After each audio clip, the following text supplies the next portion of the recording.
بسم اللہ الرحمن الرحیم۔ بیٹا جی آج کا ہمارا جو ٹاپک ہے وہ ہے قافیہ اور ردیف، ان کے معنی کیا ہوتے ہیں اور ان دونوں کے درمیان میں فرق کیا ہوتا ہے۔ تو پہلا جو ہے بیٹا جی دیکھیں، یہ آپ کے سامنے ہے قافیہ۔ تو شعر کے آخر میں آنے والے ہم آواز الفاظ کو قافیہ کہتے ہیں، یعنی جو رائمنگ ورڈز نہیں ہوتے انگلش کے، انہیں اردو میں قافیہ کہا جاتا ہے، یعنی جو بولنے میں ایک جیسے ہوں، جیسے عام، کام، آرام۔ تو یہ الفاظ جو ہے یہ کیا کہلائیں گے؟ قافیہ الفاظ کہلائیں گے۔ تو ہر شعر میں قافیہ تبدیل ہوتا رہتا ہے، یعنی کہ لفظ جو ہے وہ ایز اٹ از نہیں رہے گا، لفظ تو تبدیل ہو جائے گا لیکن اس کی آواز ایک جیسی ہوگی، تاہم ان کی صوت یعنی آواز ایک جیسی رہتی ہے۔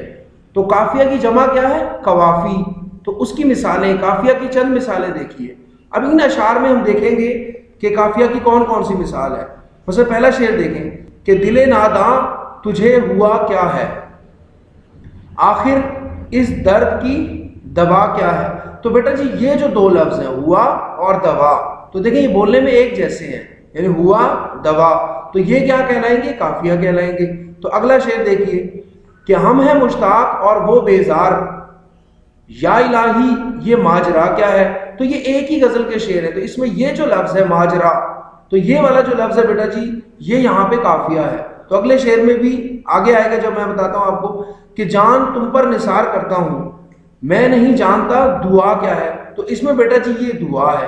تو اب ہمارے سامنے جو الفاظ آئے ہیں جو قافیہ ہیں ان اشعار میں وہ یہ ہیں: دعا، ماجرا، دوا اور ہوا۔ ردیف، تو ردیف کے لغوی معنی سوار کے پیچھے بیٹھنے والا کے ہیں، یعنی کہ لغت ڈکشنری میں اگر ہم اس کو دیکھیں گے تو اس کے معنی کیا ہوں گے؟ سوار کے پیچھے بیٹھنے والے، یعنی اب ایک گھوڑا ہے نا، اس کے اوپر دو لوگ بیٹھے ہوئے ہیں، تو جو پیچھے بیٹھا ہوا ہے اسے کیا کہیں گے؟ ردیف۔ تو ردیف اسے کس لیے کہا جاتا ہے؟ کیونکہ یہ ہمیشہ قافیے کے بعد میں آتی ہے۔ تو شعر کے آخر میں آنے والے لفظ یا الفاظ کے مجموعے کو ردیف کہا جاتا ہے۔ چونکہ یہ لفظ یا الفاظ قافیے کے بعد آتے ہیں اس لیے انہیں ردیف کہا جاتا ہے۔ سمجھ آ گیا اب آپ کو؟ یعنی یہ ہمیشہ کس کے بعد آئیں گے؟ قافیے کے، یعنی قافیہ پہلے والا ہو گیا اور ردیف یعنی جو بعد میں اس کے آئے گا۔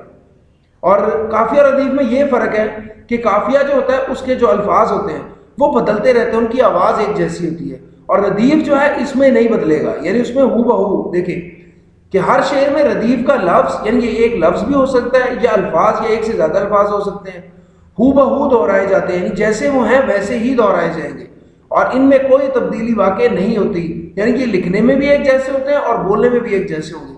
تو ردیف کی چند مثالیں دیکھیے۔ تو کوئی امید بر نہیں آتی، کوئی صورت نظر نہیں آتی، موت کا ایک دن معین ہے، نیند کیوں رات بھر نہیں آتی، پہلے آتی تھی حال دل پہ ہنسی، اب کسی بات پر نہیں آتی۔ تو ان اشعار میں بیٹا دیکھیے یہ جو ہے لفظ نہیں آتی، نہیں آتی، ٹھیک ہے، یہ نہیں آتی، نہیں آتی، تو یہ الفاظ کیا کہلائیں گے؟ ردیف کہلائیں گے، کیونکہ دیکھیں یہ تبدیل نہیں ہو رہے۔